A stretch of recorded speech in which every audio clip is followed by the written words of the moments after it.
bendiga, mis amados hermanos, este bonito martes 17 de mayo, hermanos, del 2022, hermanos, Dios me les bendiga. Y bueno, hermanos, pues vamos a continuar con nuestro estudio de cartas generales. Acuérdense que hoy terminamos el capítulo 7 de la carta a los Hebreos. Hemos estado abordando un tema maravilloso, hermanos, sobre todo con el sumo sacerdocio de Jesucristo. Acuérdense que de todas las cartas que existen, o de todos los libros que existen en el Nuevo Testamento, hermanos, el único que hace una teología, una reflexión teológica, hermanos, profunda, doctrinal acerca del sumo sacerdocio de Cristo, es el escritor de la carta a los Hebreos. Por eso es un tema importante, hermanos, porque esto nos ayuda a entender a profundidad y a conciencia en quién estamos creyendo, hermanos. Y gracias a todo esto, hermanos, es maravilloso pensar, hermanos, que el Señor Jesucristo está constantemente, hermanos, intercediendo por nosotros. Y bueno, vamos a continuar, hermanos, y vamos a orar. Antes, Padre, en el nombre de Jesucristo, te agradecemos nuevamente, mi Dios, por todas las bendiciones que nos has dado. Gracias por tu palabra, gracias por este estudio, Padre, de la carta a los Hebreos, porque de manera profunda, mi Dios, podemos abrazar, mi Dios, esta bendición de que Jesús y su sumo sacerdocio, Padre, y de entender nuestra fe de manera más profunda y seguir creciendo y mantenernos firmes para gloria tuya, Padre. Que mi vida solo sea un instrumento de gracia en tus manos y que tu iglesia sea edificada en el poderoso nombre de Jesús para honra y gloria tuya, Padre. Amén. Amén, hermanos, tenga su Biblia lista. Y bueno, acuérdense que estamos en el inciso C, hermanos, el sacerdocio superior de Cristo, ¿verdad? Que abarca de los versículos del 20 al 28 este tema, que es el inciso C. Pero vamos en el punto 3, hermanos, punto 3, en su sacrificio.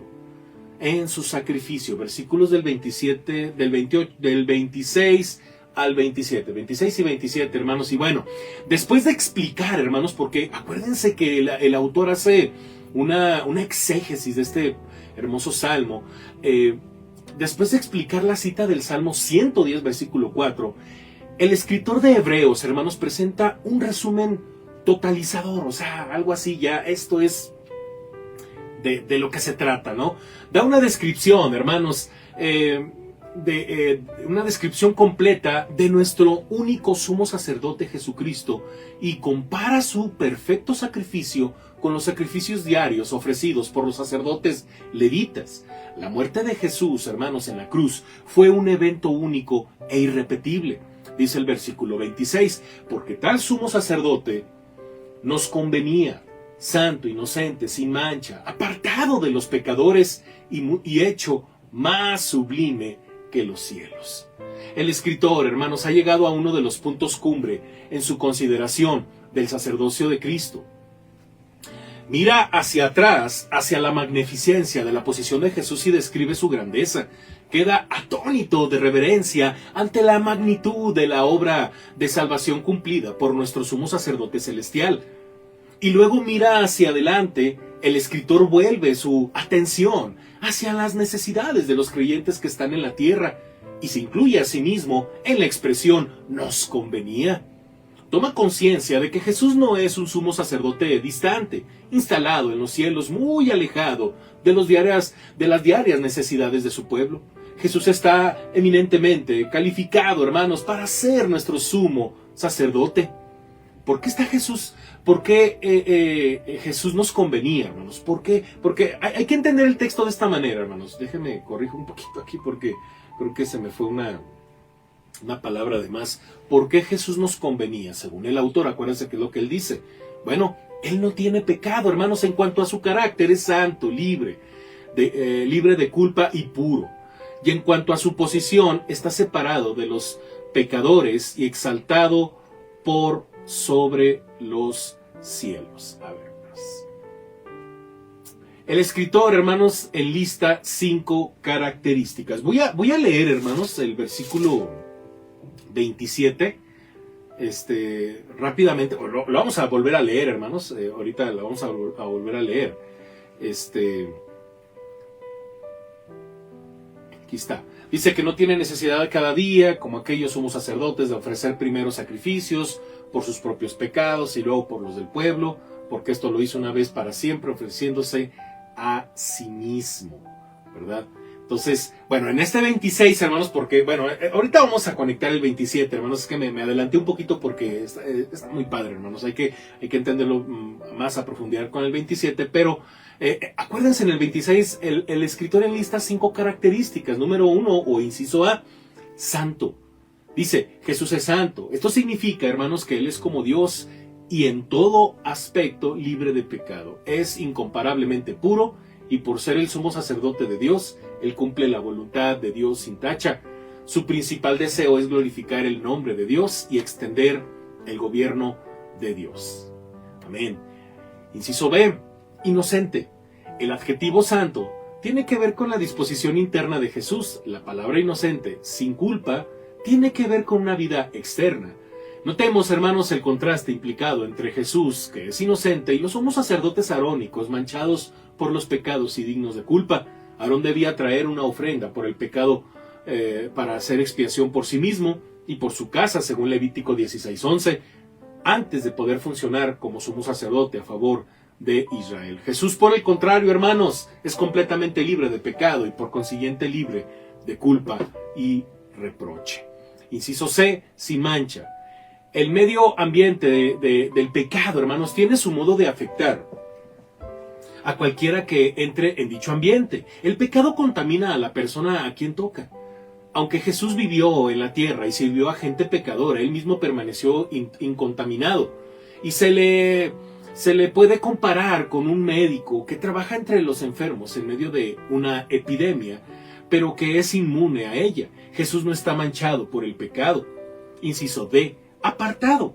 La razón por la que Jesús permanece puro, hermanos, no tocado por el pecado, está en el hecho de su separación. Jesús ha sido apartado de los pecadores por Dios. Aunque participa plenamente en nuestra humanidad, no participa en nuestro pecado. Por consiguiente, Él es diferente. Aunque era llamado amigo de los pecadores, según Mateo 11:19, se mantuvo libre de pecado. Interpretar la frase apartado de los pecadores como una referencia aplicable solamente a la ascensión de Jesús es caer en la parcialidad. Pero por ser nuestro sumo sacerdote celestial, Jesús se solidariza con nosotros en nuestra debilidad, ya que ha sido tentado tal como lo somos nosotros. Conoce nuestros problemas porque es uno de nosotros en todo menos en el pecado. Acuérdense, capítulo 2, 14, 4, del 14 al 15.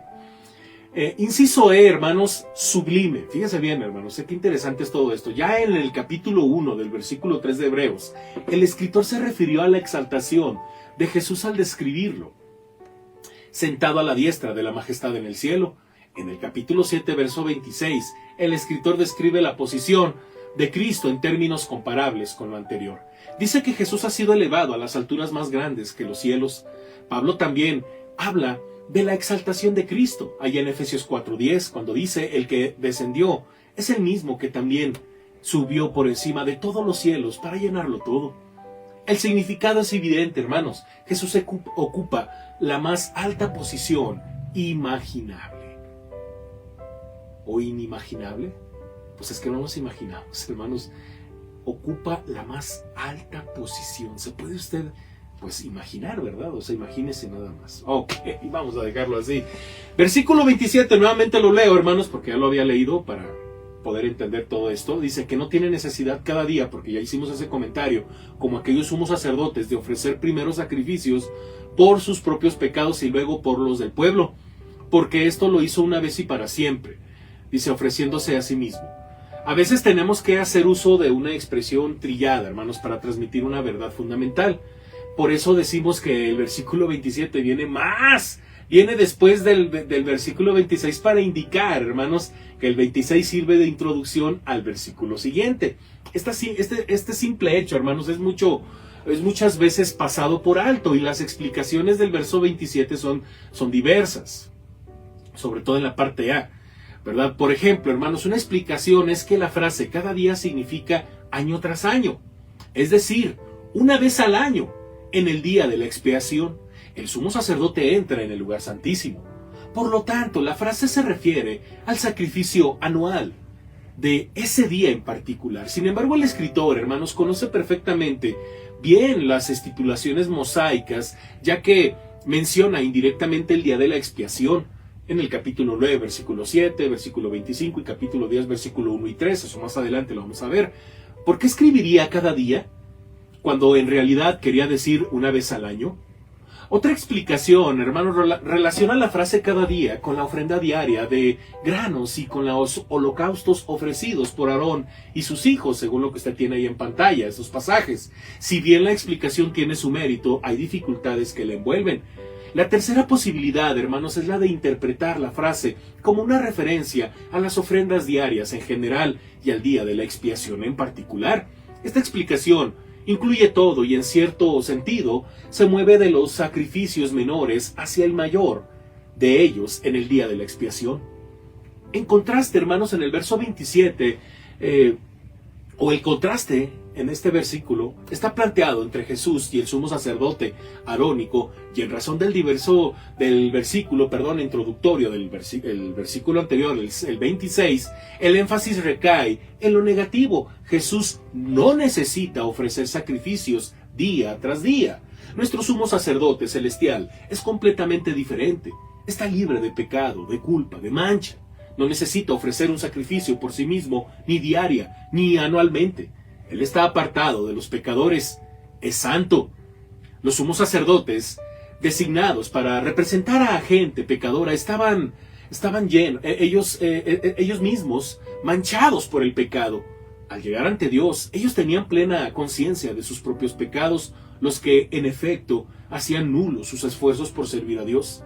Para llegar a ser eficientes, ellos tenían que ofrecer sacrificios animales que quitaran su propio pecado.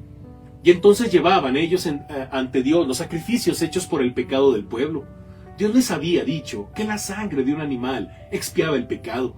Ellos tenían que admitir entonces que estas ofrendas eran una clara indicación de que dichos sacrificios no podían competir con la enormidad del pecado.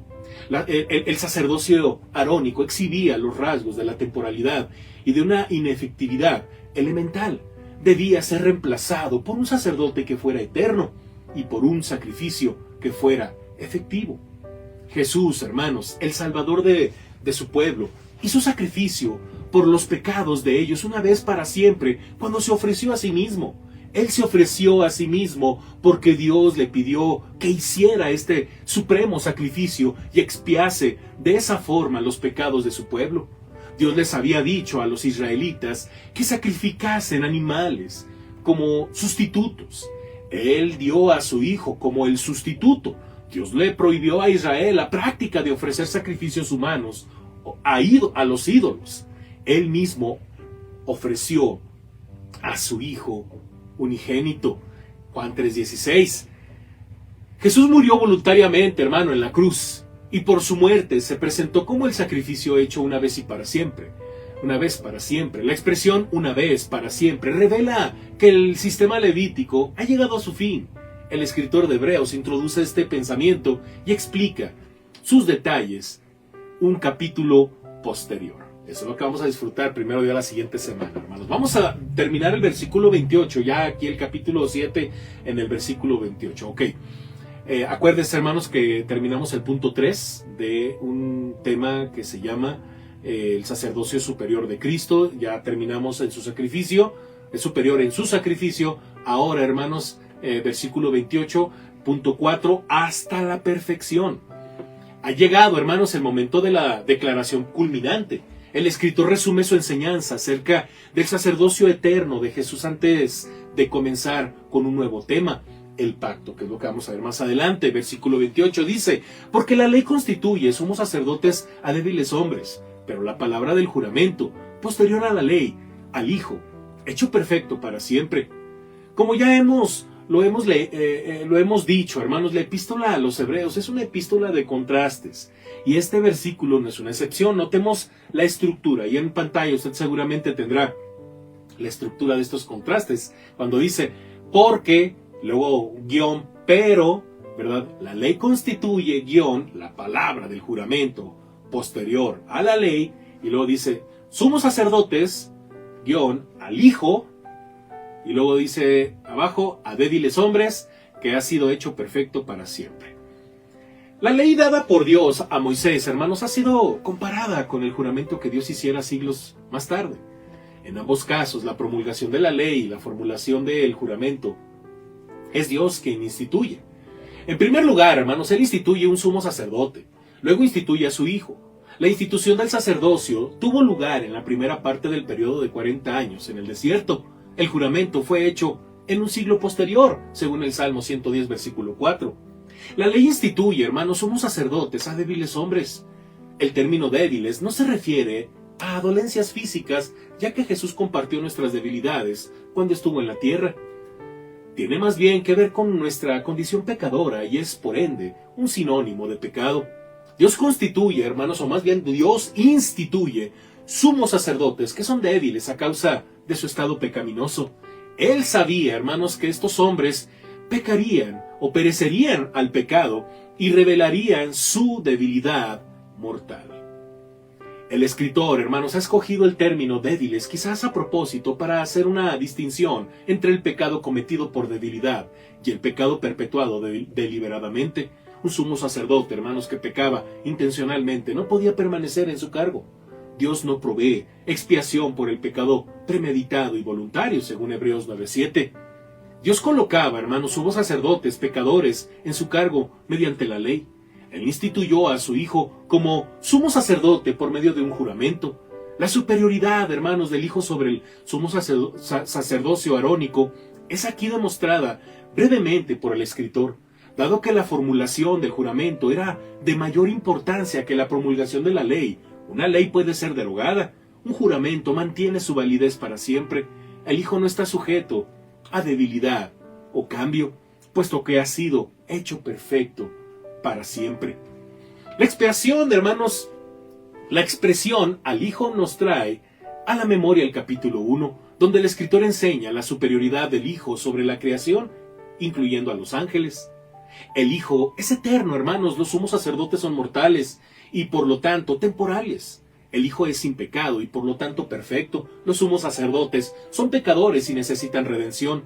El Hijo, a causa de su sufrimiento en la cruz, ha sido hecho perfecto. ¿Se acuerda? Capítulo 2, versículo 10. Debido a esta perfección, puede también salvar perpetuamente a los que por Él se acercan a Dios, según capítulo 7, verso 25. Hermanos, Jesús, nuestro sumo sacerdote santo. Este adjetivo, santo, aparece en el original griego solamente 8 veces en el Nuevo Testamento. Usted tiene en pantalla todos los pasajes de los que estoy hablando. 5 de estas son citas y alusiones correspondientes al Antiguo Testamento. Esta palabra es muy singular, hermanos, y por tal razón el escritor de Hebreos la usa para describir la santidad de Jesús. Cuando se le aplica a hombres, por ejemplo en Tito 1:8, Pablo escribe que entre otros requisitos un anciano debe ser santo. El término aplica o implica una participación en la santidad de Jesús. Jesús ha ocupado, hermanos, un lugar que es más alto que los cielos. Antes de venir a la tierra, hermanos, Cristo estaba en el cielo, pero después de haber completado su obra expiatoria y haber ascendido al cielo, Él fue exaltado por encima de los cielos. La idea expresada por el escritor es formulada a manera de comparación. Cristo no está en el cielo, sino en el lugar que es más alto que los cielos. El escritor de Hebreos enseña que Jesús es sacerdote y que al mismo tiempo se convirtió en sacrificio. Cristo, hermanos, en su ofrenda de sí mismo, hecha una vez para siempre, según la orden de Melquisedec.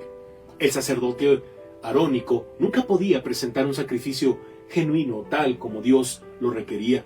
El sacrificio genuino solo podía ser traído por Jesús, que tenía el poder de derrotar a la muerte y la capacidad de demostrar obediencia perfecta. Vamos a orar, hermanos, y vamos a dar gracias a Dios por esto que se nos ha revelado, que podemos entender y que incluso podemos con confianza vivir la fe en Cristo Jesús. Padre, en el nombre de nuestro Señor Jesucristo, te agradecemos por esto que hemos aprendido de tu palabra. Gracias, mi Dios, por nuestro Señor Jesucristo, que es más grande y sublime que todo lo que se hacía anteriormente. Jesús es perfecto, es santo, es puro, sin mancha, y es nuestro Señor y es nuestro Salvador. Gracias, Padre bendito, por tu Hijo Jesucristo, por su obediencia, por su perfección. por ser sumo sacerdote y a su vez el sacrificio perfecto con el que nos das perdón de pecados. Bendice a tu iglesia para que sigamos creciendo en la fe, en la gracia y en el conocimiento de nuestro Señor Jesucristo. Para honra y gloria tuya, Padre, en ese nombre precioso oramos. Amén. Amén, hermanos. Dios me les bendiga y bueno, el día de mañana lo espero a las 7 de la noche, hermanos. Si Dios nos lo permite, 7 de la noche vía Zoom, miércoles vía Zoom.